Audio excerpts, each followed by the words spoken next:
Welcome to Christ in Private Practice, the podcast for Christian counselors building bold, sustainable practices with Christ at the center. I'm Camille McDaniel, licensed professional counselor, here to offer faith-based support, business insight, and creative strategies to help you thrive. Let's grow, be encouraged, and take action together. Welcome back to another episode. It's great to have you back. And if you happen to be new, welcome. It's nice to have you on the journey. So today's episode is going to be one where I feel is really important and hopefully one that you get a lot of good insight into how you might be able to take some things and do them in your own practice. But what I'm thinking is, how do we actually keep our clients engaged and connected to us while they're with us and even when they are away from us? We've talked about, before how things are going in society.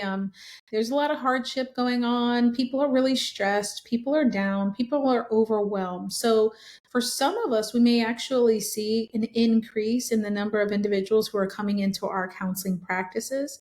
And we may feel as though we are reaching the number of people each week that we desire to reach. There is another portion of us that are maybe halfway there, but not exactly as many people as we would like to be helping. And then there are some of us who are finding it difficult to actually reach out and connect with people that we would like to, or the number of people that we would like to help. I also know that summer is around the corner. School is about to let out not too long here in the South. And I know for those of my listeners who are up north, then you still don't have very long before the kids are out of school and everybody gets really busy. For some individuals in private practice, the summertime means that there happens to be a dip in the number of people that they see in their counseling office as people take vacations or they do other things for themselves as the weather improves and they start feeling good. Then you might notice that some people do not come to counseling sessions as frequently, depending on who your particular population is that you happen to work with and support and treat in your counseling practice. So for those individuals who happen to see clients who are struggling with some pretty severe mental health and emotional health challenges, you may not actually see as much of a change in the number of clients that are coming to you from week to week. For those who may have clients who we might say they are under the umbrella of the wounded well, as in, they are struggling with whatever it is that they're dealing with, but they could actually take a vacation and come back to you and still be okay. Or if they, miss a couple of weeks, it won't throw them off too severely. So I hope that this episode, no matter where you are in your practice, gives you ways to think about how you can increase engagement and increase connection so that we actually can continue to find ourselves thriving in our private practices and having those practices be sustainable so that we can do things like take a vacation.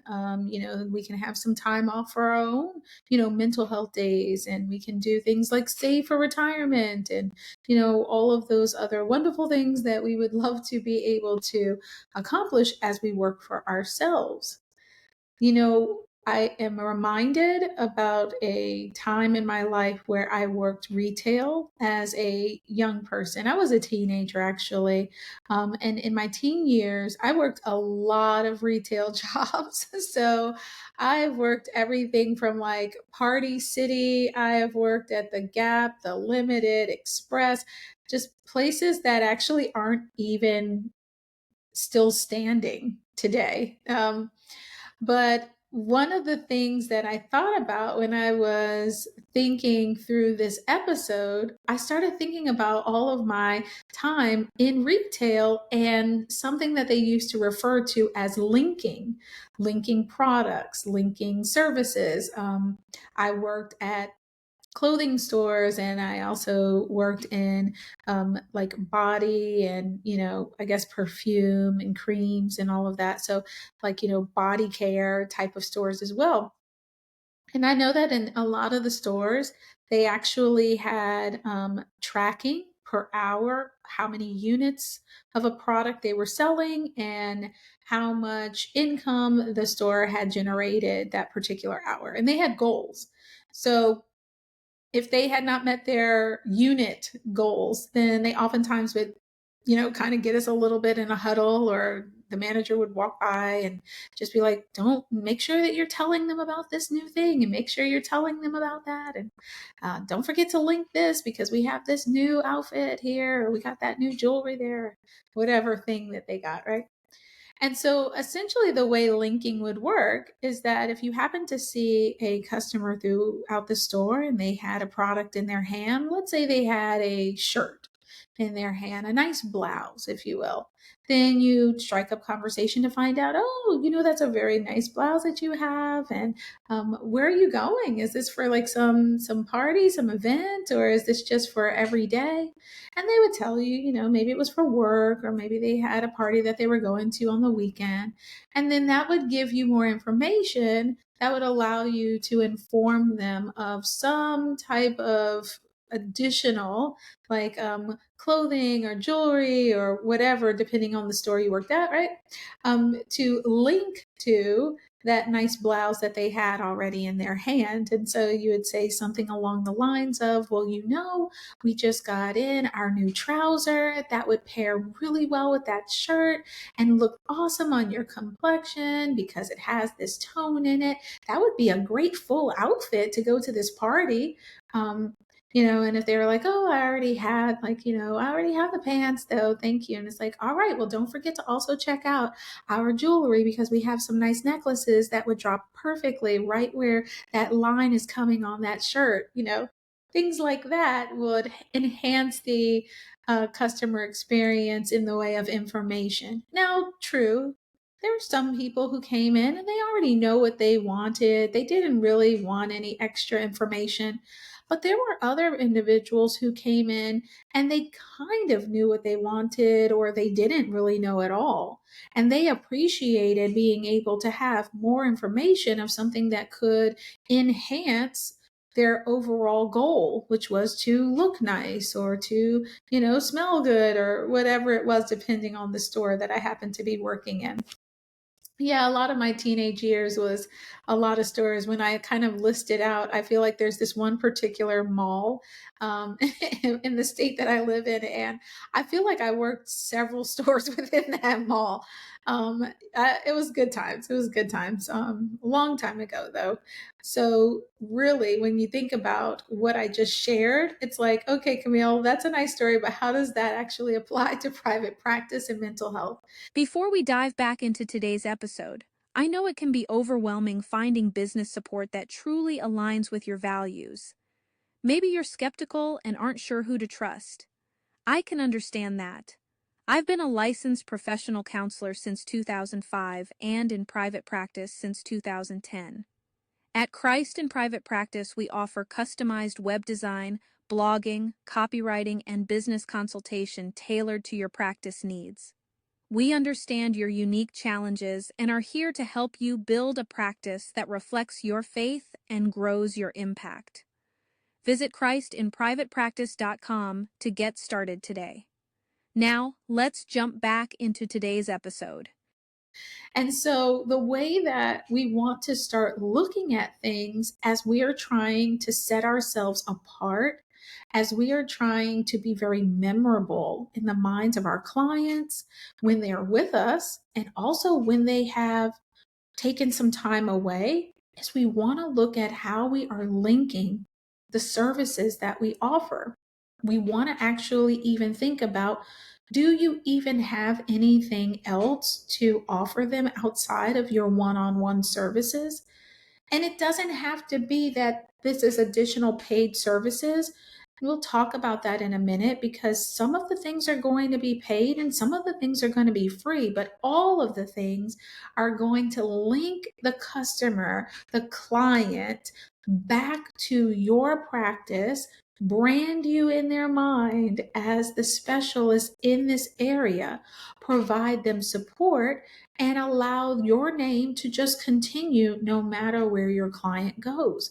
Because whether your client comes back or whether your client happens to refer you on to somebody else, you have then put a number of things in place to ensure that they are getting an overall awesome experience that they probably don't get regularly or can't remember the last time they've gotten if they've gone to other therapist offices. So, what does that look like?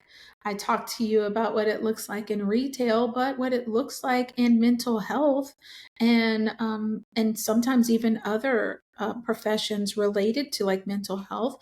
But in mental health, it looks like your one-on-one sessions, and then when the client happens to not be with you because maybe they only see you every other week, they can then get some journal prompts from you so that they can stay grounded to the work that you all are doing. Or maybe if it is something like a need to relax, they're going to get a guided meditation from you. And not just any guided meditation, one specifically tailored to their needs. And it's going to be on your platform, like your YouTube channel or your podcast channel. And so, again, then you stop referring them out to all these other support systems like calm.com. Not everyone, but a lot of people are familiar with the website calm.com or the app. Many of us have referred clients to it, or even abide.com, which is a faith based guided meditation app. And they are great, right? But what if you started to create your own so that you're the one who stays fresh in their mind when they're thinking about how stressed they are that day and they don't have an appointment with you that week and they can't get in to see you because you're full, but they really need some support? Well, then they could think about the the support systems that you have also provided outside of your one-on-one counseling, and that can allow them to go still stay within your business, your flow, your private practice name to get the supports that they need. So, what does that look like if we are going to specifically name some things that you want to make sure you're thinking about or doing? Well, the first thing it's going to look like, and I cannot stress this enough, is an email list. It's going to look like an email list. Now, listen, I know that some of you may feel like, I don't need an email list. My clients don't have any problem reaching me, they don't have any problem contacting me. I don't really think that I need that to stay in touch with them. I'm memorable. And you may be right, but are you memorable to the person that you haven't seen in the last 6 months? Are you memorable to the person that you haven't seen in the last year? I have shared this before, but I will share this time and time and time again. I have been in private practice since 2010, 15 years in private practice. And about 12 of those years, we have had an email newsletter list, right? We have put it on our intake form, and they can give permission. They say, yes, I would like to be added to your newsletter in order to stay in touch with you and more information on health and wellness. Or they click or they circle no. Now, our forms are currently online now. When I first started my private practice, I had paper forms so people would circle. But now my private practice forms are all online. So they will either click yes or they will click no. And for all the yeses, then put them on the email list. And I will tell you every single time that I have stopped doing my email list, whether it was because I didn't feel I needed it because we were so full, or because I slacked off because I was so busy, whatever the case may be, whenever I had gone back to sending out a newsletter to the email list, people from, I don't know, it could be 6 months ago, it could be a year ago, people call in for an appointment. I have tried that multiple times over the 12 years that we have had an email listing, and I promise you, every single time it just rejogs somebody's like either memory that they need to care for themselves, or they had just lost our information. And it was like, "Ah, that was right on time. That newsletter, there we go. Let me contact the office." This last time, maybe about 2 weeks ago, I sent a newsletter out to our email list sharing some new updates and some additional supports. And two people that I hadn't seen in a while called back to get on my calendar. And the other therapist in my practice also had, I think, definitely one, she may have had two people who called back to get on her calendar that she had not seen in a while. It does help. Now, you will have to make sure to stay on top of checking the analytics. I would strongly advise that you do not put all of these emails on a regular list for Google or Yahoo. Get an actual email listing, regular content management or email management company. That would be like your MailChimp, your Aweber. You have a lot of different things to choose from. Your Constant Contact. There are a lot out there. And you can then put it on an actual platform that will allow you to do a number of things, such as let people unsubscribe when they really have had enough and they're like, this has been wonderful. I no longer want to receive any updates. You can also check to see how people, this is where the analytics come in, how many people are actually opening their emails from you, and how often are you noticing a dip in the number of people that are opening. So what's the open rate? Right now, what I noticed in my private practice with the individuals that were receiving emails was that when I sent them emails monthly, they actually opened up their emails just great for maybe a couple of months in a row. And then maybe after 4 months, I started to notice that it started to dip. I did take into account the time of year that it was when I noticed the dip. And instead, what I said is, let's play around with it, and skipped a month. So instead of them getting that monthly newsletter, I skipped it and made it 2 months before they got a newsletter, and the email open rate shot back up. So sometimes you have to play around with it because, especially today, people are inundated with so many emails, spam and necessary, that they may not even be getting to your newsletter as quickly. So by the time they get to it, maybe they already have several newsletters that they have to catch up on, and it's just too much. So you'll just need to see, what do your clients respond to? Now, that is going to be one way to keep your client engaged and connected to your overall private practice. And the way that you are going to then link even further is that maybe you are going to develop some additional support, like a online journal, or you might have a online wellness program, or you might get a podcast, or you may have a YouTube channel. I'm listing all of these different things, and let me share with you how I link and how I use some of these things. So I shared with you that we have a newsletter. Now, in that newsletter, what we did was then keep people connected to our private practice, but also connected them to a new service of support.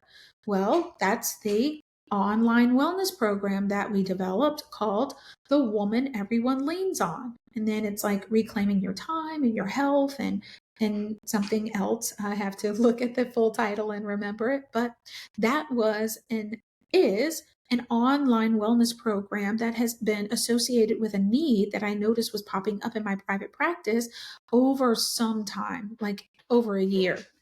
And got around to developing a wellness program that includes both audio segments as well as journal prompts that take people through identifying what some of the major components are of them not being able to have healthy boundaries, or of them feeling stuck and feeling like they have to say yes in order to be validated or to be helpful, and how to come out of that really negative cycle that is weighing them down and overwhelming them.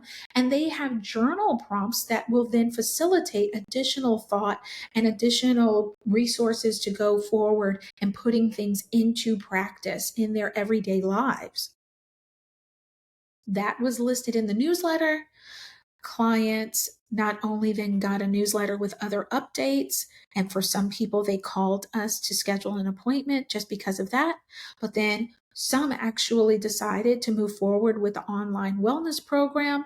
And then from that, I had, for example, a client that I was seeing every couple of weeks, and sometimes every 3 weeks. But that person decided they needed that wellness program, started to go through the wellness program, finished the wellness program, and then said, Camille, I need to see you weekly. I need to increase the number of times that I'm seeing you because I really need to go through these journal prompts, and I need for you to help me to expand on some of these and put these into action even more.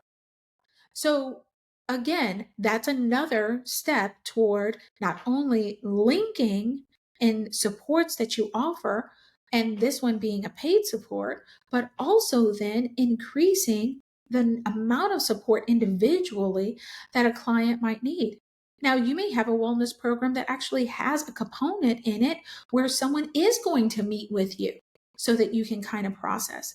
And when you develop these programs, you can always edit and improve them over time. You don't have to feel like just because you created it, you can't do anything with it, but just keep it the same. So I'm also going to tweak it and offer that if they wanted to be able to process some of the wellness prompts or journal prompts that are included in this wellness program, then to call our office so that we can schedule time to do just that. Another thing that I have done in order to bring people back to our practice, keeping our practice in the forefront of their mind, giving them support systems that they need when they're not meeting with me individually, is I have developed some faith based guided meditations.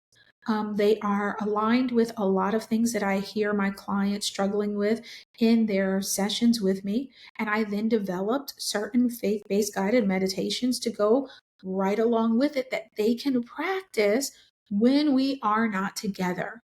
I just sent an email to about 5 clients maybe just a week ago because I actually repurposed an old YouTube channel. It is now called Everyday Hope and Healing, which is kind of a play off of my practice name because my practice name is Healing Psychotherapy Practices of Georgia. And so Everyday Hope and Healing is a YouTube channel that has inspirational songs on it. It also has faith-based guided meditations on it. And it also has some informative reels, if you will, or like presentations on different things that people may struggle with. So what I did was for a couple of clients who the struggle for relaxation was so real and not feeling guilty about actually taking time to relax, so much of a struggle in that area. So I developed a faith-based guided meditation, and I believe that one is called Restoration, so that people don't feel guilty and that they can start being walked through resting in their body from the top of their head to the very soles of their feet.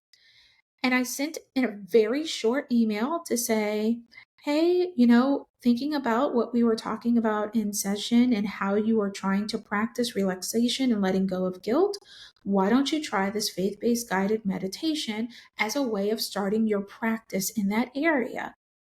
All the best. See you in the next session. That's it. I actually got feedback off of that where someone was so grateful for it because they really were struggling and trying to develop ways that they could start to allow their mind and allow their body to truly, truly relax outside of our time together. Because when they have sessions with me, then they can find themselves throughout the session really allowing themselves to just relax, allow themselves to just focus on themselves and focus on the issues that are presenting that they need to work through. But when they get back into their everyday life, they were having a hard time keeping that time protected where they just focused on the relaxation that their mind and body desperately needed. So I sent that out for people to then practice. And what is that? That is another support, and that's a free support, another support that has our practice name linked to it. because in the description of the YouTube channel, I describe what this channel is supposed to be about and what people can expect from the channel.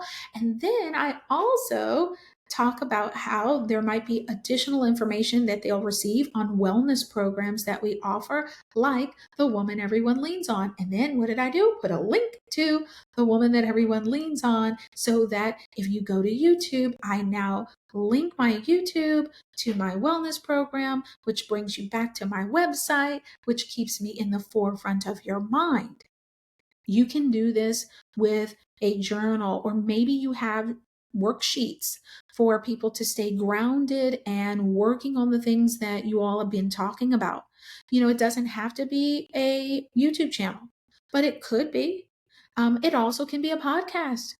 And how is that podcast going to be delivered? Through your newsletter. So you're going to then make that podcast informative. It does not have to be a very long podcast. There are some podcasts that are really short, like 10 minutes. Matter of fact, I was toying with the idea, still toying with it, have to see, like, does it make sense? Is it really necessary with the other supports that I have? But toying with the idea of a podcast for my counseling practice. But guess what? For you, if you don't have any other supports that keep them engaged and linked to you outside of the one-on-one counseling sessions, then maybe you want to develop a podcast as well that can be informative, that can be uplifting, that can help them when they really do still need support and they're not meeting with you. Hey, there's a lot of other things that they can, entertain themselves with. And there are a lot of podcasts out there, and there are a lot of YouTube channels out there. I just had a client talk about how they were turning to a YouTube channel so that they can kind of just allow themselves to just relax and unwind. Well, now I know that's another client that I need to share our Everyday Hope and Healing YouTube channel with, because there are ways for them to relax and unwind right on that particular channel as well. And just another way to support the client to just brand yourself in their mind and to stay connected with them, whether they are with you in session or whether they are outside of the session. They can then have also a very curated experience with you and your practice that maybe they've not had at any other practice they've tried. Or if you are the first practice that they've tried, then you are setting the bar high. And they will remember that, just like we remember experiences that we have when we go out and about to get services or to get any other items that we might need in our day-to-day life. I want you to consider how you are going to stay connected. I don't want you to get overwhelmed. Some of these things are very easy to create. And I can share with you how I created them in another episode. Just let me know if you're interested, because it does involve AI. And I know that artificial intelligence is a very sensitive topic for many people because they don't understand it, they don't trust it, even though it actually has been around for a long time. You might feel like, oh, that's going to be robotic. I don't like it. But you know what? I would encourage you to see what I have been able to create for my clients and my practice to stay connected and to stay engaged and to start to be in the forefront of their mind, whether they are here with me getting counseling or whether they haven't seen me in a while, they get a newsletter and decide to come back, or whether we are in between sessions and they really need a way to relax. I'm going to link all of that. If you happen to be listening by Spotify or Apple, I am going to link that below in the notes. And if you happen to be looking at me from YouTube, then I'm going to do that as well. And I'll also put it on the Christ in Private Practice podcast, because you can look at it before you make any judgments about AI. I know that AI can be used for some wild things, but we're not talking about that. We're talking about helping our clients heal. We are talking about faith integration. That's another reason why I decided that I wanted to actually rebrand that YouTube channel and then start putting on some of the things that I felt good about as it related to faith-based guided meditations and educational, informational videos, as well as some songs that were uplifting and spoke to the heart of things that people were struggling with, because I could then make sure to do kind of like quality assurance. I can make sure that it aligned with what I was comfortable with sending people to. And so, like I said, I will go ahead and I will link those things below so that you can actually see what I have completed, and you can then consider what you're going to do for your clients and how you are going to keep them connected to your practice. This is so doable. And again, in this day and time, we have to look at how we are going to actually step out. How are you going to set yourself apart? How are you going to stay memorable? How are you going to allow your practice to be sustainable and something that lets you then build? Take vacation, take sick leave, invest in retirement, and all the other many things that you would like your business to do for you, in addition to allowing you to serve people. So I'm excited about it. Leave me a comment. Tell me what it is that you want to see, or if you want to hear how I did it after you look below and kind of take a look at what I've done. Until next time, I hope you have a wonderful week. God bless.